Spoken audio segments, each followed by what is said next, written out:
බලමු. එන්න.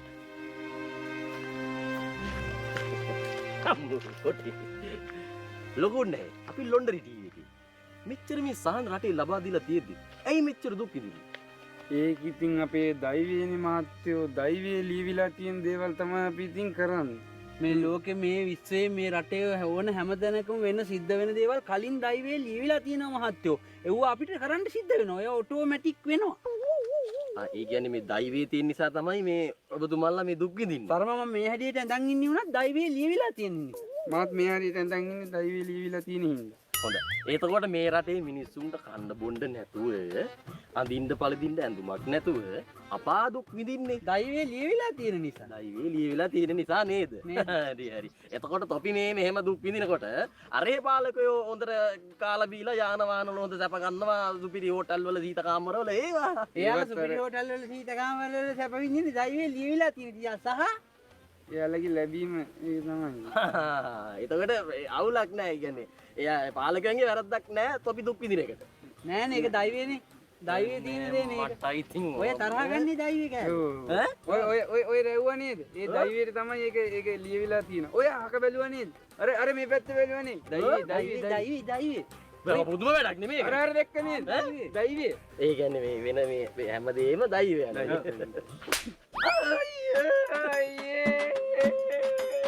දෛවය මගෙන් කනේ පාරක් කන්න මුට තිබ්බ දෛවයේ ලියවිලා තිබ්බා.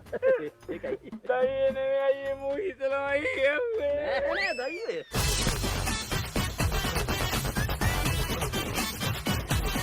අංගීවෙත් අනිත් පැත්තට පයිමු බං. ඒ කතාව කියද්දි මට මතක් වුණේ මේ ළඟදි දවසක පොඩි සිද්ධියක් කළා මේක මයි කන පැලෙන්න ගැහුවනේ. නෑනේ. දෙන්න මේ කන පැලෙන්න. මං ඉතින් ගන්න ගියේ නෑ ඉතින්. ඔය මේ මගේ කකුලනේ ලබන් ගන්න හරකෙක් වගේ. මම නම් කියන්නේ තව ටිකක් ඉවසමු කියලා බං. අනේ මේ ඉවසන්න කරන්න දෙයක් නෑ බං. මේ ලෑස්ති යල්ලා අපි යමු යන්න බං. මොනම උලක්ද? බන් මූත් එක්ක ඉඳලා හරියන්නේ නෑ. ඉගේ වැඩි. මේ මන්නම් කියන්නේ බං ඔක එපා වයි බං. අයින් කළාම දාන්න. එම කියන්න එපා බා. මොනනම් කියන්නේ තා පොඩ්ඩක් ඉවසලා බලමු උඹලට මාර හදිස්සියක් නේ බං තියෙන්නේ. අනේ මේ මොබා උඹට බැයිලා උඹ හිටා. අපි නම් යනවා අනිත් පැත්තට. ලොක්කෝ යනවා අම්මා දෙම්බේ බෑ.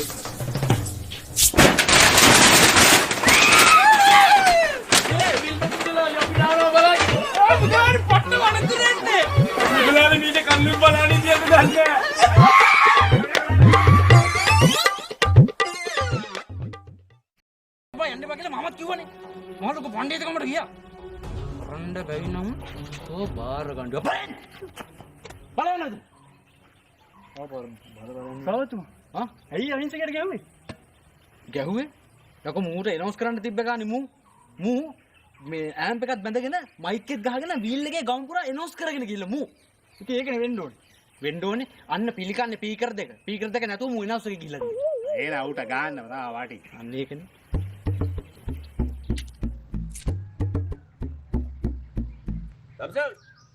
සම්සල් ඕ යන්නද සුනාල්ද ඊයේද ඔක පටන් ගන්නෙ අටට පටන් ගන්නේ දැනටමත් 8යි 10යි අනේ ওই වෙලාවට වැඩ කරන මිනිස්සු මේ නෑ මෙන්න මේ එනවාකෝ බීඩියක් බීලා බුලත් ටිකක් කාලා වතුර ටිකක් බීලා යන්න පුළුවන් හොඳයි ඒකත් හොඳයි නේ ඔව් කවුරු වෙලාවට වැඩ කරන්නේ ගිය සතියේ සමිති වාරයේ ගිවිසගත් පරිදි අද මේ විදිහට පන්සලේ ශ්‍රම දානය තියන්න මේ විදිහට ලෑස්ති කරගත්තා. මේ නම් ටිකට ඇහුම්කන් දෙන්නකෝ. සුවාරිස් නෑ. නිලමේ. ඊයේ බාපතුමා සොයිසා ඉන්නෝ. ජනක ඉන්නෝ සිරි ඉන්නෝ යකෝ උඹ නෙමෙයිනේ බං සිරි. දැන් කෝ සිරි? නෑ එයා එනකම මට නම මාක් කරන්න කිව්වා. ආපුගම කරන්න යන්නේ. විටමින් නෙමෙයි යන්නේ පිකටින්. මොකද්ද යන්න එපා. පොලිසියෙන් ඇවිල්ලා ඔළුව පලයි. පොලිසියෙන් ඇවිල්ලා ඔළුව පලන්න මට ඔළුවක් තියෙන්න බෑ බබා. ඔළුවක් තියෙනවා නම් මං ඔයත් එක්ක යාළු වෙයිද? ඒක තමයි මං කියන්නේ. මල්ලි මේ ගෙනාවා. පොඩ්ඩක් ටෙස්ට් කරලා බලපන් වැඩ කරනවද කියලා. හරිද? මේකට බැටරි දාලා තියෙන්නේ. ඔක්කොම දාලා තින්නේ. පොඩ්ඩක් බලපන්. මල්ලි මේ අර පෝස්ටර් වැඩේ මොකද බං? පෝස්ටර් වැඩේ කොල්ලෝ ටික ගින්දරට කරන් යනවා. ලොකෝයි.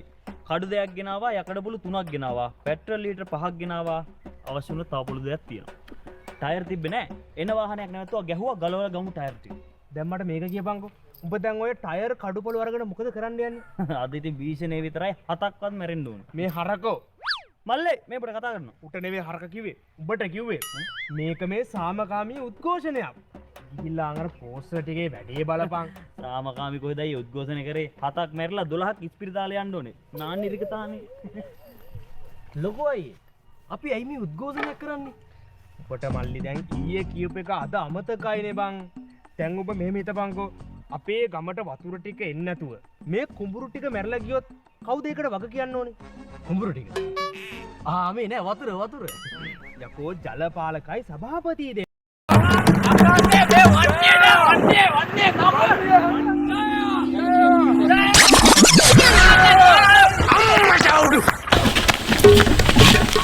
කවුද බෑග් ගැව්වේ? මල්ලි මම නෙවෙයි අයියේ. ඩ්‍රයිවරයා. එහෙනම් කමන්නේ නැත්තම් උඹට ගහනවා කන් අටේ පැවෙන්න බලාගන්න. කෙල ගන්න එපා සහෝදරවරුනි. සුදු මල්ලියා කතා කරමු. මේ පාර ඡන්ද මල්ලි ලිපට දාමෝනේ. මේ තේරුම නෑ නෑ මාත් හිතන්නේ ලිපට දාන කියලා. ඔයා නැට්ට පාගන්නේ කතාව. අනේ සමා වෙනවා අයියේ නැට්ට පෑගුණා නම් මං හිතලා කරේ නෑ. දැන් හරි අයියේ දැන් හරි. ඒ මගුලන් නෙමෙයි. ගෙදර තියෙන ලිපට ඡන්දේ දාන්න කියලා නෙමෙයිනේ අපි මේ කියන්නේ. එයි මේ ඉන්නේ අපේක්ෂකයා රැට්ටා. හරි රැට්ටා. අර ජාලේ නොවන්නේට වන්නියෙන් ගියවන්නවට. අංක 4 ඡන්දෙ දෙන්න ඡන්දෙ දාන්න ලිපට. හරි මල්ලේ. මල්ලියා. හරි. එන්න ස්ටාර්ට් කරමු හරි. හරි මක් කරමු හරි.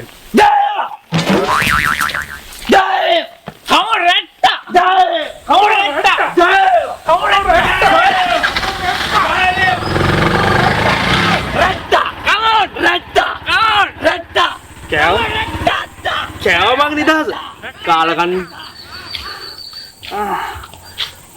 ඔය හරියන්නේ ආයි මගේ ආධ්‍යාත්මික සුවයට එන්න එනවා හිමින් හුස්ම ඉහළ පහළ ගන්න ඕන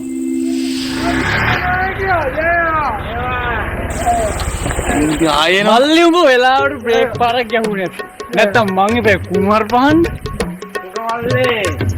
මල්ලයා ඔයි ඡන්දෙ ලිපට දාන්න එපා මල්ලේ එනගයි ඡන්දෙ දාන ලිඳට අනේ පොඩ්ඩක් අයියේ මේ මට දැන් හරියටම කියන්න අයියේ දැන් මොකද දාන්න ඕන කියලා ඔයා ඕකනේ කියන්නේ අපිට මගදී හම්බුනේ හොඳට කනබුණු මිනිහා අපිට සැලකුවා හොඳට නෑ ඒක පේනවා හොඳට කන්න මුණ තියලා දිනවා මෙන් ඉන්නවා චරිතේ කපිල උණ්ඩු පුච්චා තාරුන් රෙස්පෙක්ට් අංකාට දාන ලිඳට හරි මම කරමු හරි පරිස්සමෙන් හරි මම කරමු මේ ආණ්ඩ ඔයි වෙනසක් කරමු අනේ හරි මම රෙස්පෙක්ට් අප්පු අයියේ ලින්ද කොට දාමු මේ එරගිරි ඵලයන් මල්ලි එකෙන් නොයි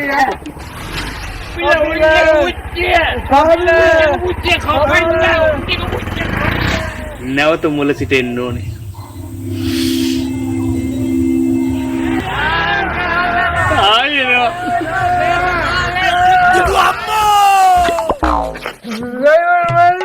good job. ඒ සැරේ නම් මගේ අතින් හොඳ බ්‍රේක් එක පෑගුණා මල්ලි අයියන් මට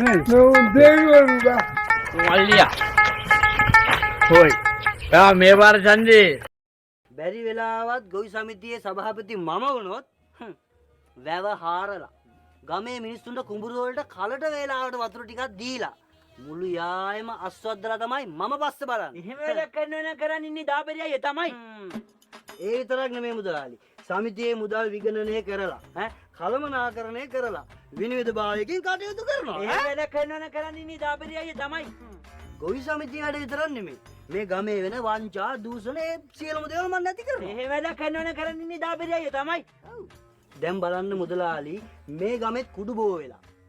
මම මේ සියලුම දේවල් නැති කරනවා. මේ කවුරු හරි එකෙක් ගමට කුඩු බෙදනවා. එහෙම වැඩක් කරනවා කරන් ඉන්නේ දාපරියය තමයි.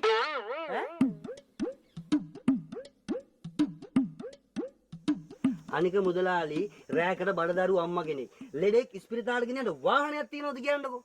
වාහන තියෙන මිනිස්සුත් වාහන දෙන්නේ නැහැ. ඒ හින්දා මම ගන්නවා සමිති සල්ලි වලින් ත්‍රිවිල් කට්. එහෙම වැඩක් කරනවා කරන් ඉන්නේ දාපරියය තමයි. ඒකනේ. දැන් වැඩි ඕනේ නැහැ මුදලාලි. දැන් මේ දවස්වල සභාපති මහත්තයාගේ නෝනා ඉන්නෙත් බඩින්නේ. එහෙම වැඩක් කරනවා කරන් ඉන්නේ දාපරියය තමයි. මොකද අකතෝ කිව්වේ? ඔයාට පුළුවන් දැන් එච්චර හරියක් කරන්න. එහෙම වැඩක් කරන්න නම් කරන්න ඉන්නේ අපේ රත්තරන් දාපරේ අයියා තමයි. ඉතින් අම්මට මු බලන්න සබවිත්තා මු කිව්ව බලු කතාව. මොකද අකතෝ කිව්වේ? ආයෙත් ඇරිය. ඔබ දැනගනින් මේ සමිතියේ සභාපති ලේකම් අපි දෙන්න තමයි හරි. ඒක එදත් එහෙමයි අදත් එහෙමයි. අන්න ඒක මතක තියාගන්න. සභාපතිතුමා මම මුන් දෙන්නට ගැහුවට ඇත්තේ මං ගැහුවට පස්සේ එකක් දෙන්නේ මැරෙයි කියලා තියෙන බයිට් විතරයි. අයියෝ මගේ කෝප්පේ බලන්න මහා මොඩෙන් තරිදු. එන්නකෝ. ඔය මැද පුතා. එන්න.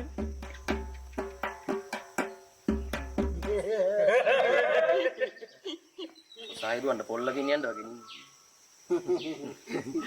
මා පුතා. සීරෙන් ඉන්න බන්න මා පුතා. දැන් පහසෙන් ඉන්න බන්න මා පුතා. වෙනසක් නෑ. වෙනසක් නෑ. ඔබ මොකටද කරාටි පන්තිය ආවේ කියපන් මට. මේ ගමේ හතුරු ඉන්නවනේ හතුරු. උන්ට උනාට උන්ට ගන්න ඕනේ. ඒක ආර්ට් මාස්ටර් තමයි ජෙන්චි ගාවට ආවේ. තොට ගහන්න නෑ යකෝ එකේ. අන දින සත්‍යයක් තොට ගහන්න නෑ. මේ මුට ගහන්න හිතනවාද කියපන් මට. මේ මොන සෙප්පද තමයි අන්නන්නේట్లా හිතා මල්ලි. අද ගහ ගන්න කලින් අංගර පැත්තේ වෙලා පොඩක් වාඩිලා බලාගෙන හිටපන්. අම්මා පදම් මට හරුට ගහන්න හිතෙනවා. අගේ මවුල් වගේ. උඹ ඉතින් ගැවුවොත් ඔය එකට තාපා අනේ නිකන් ඉදා. මේ සෙන්ජි ටිකක් කලින් වැඩ කරන්න බලන්න. මොකද මේ මට නැටුම් පන්ති යන්න තියෙන එක. මේ වෙලාවට තමයි මට නිල බලලා ගහගෙන මැරෙන්නේ ඉතින්.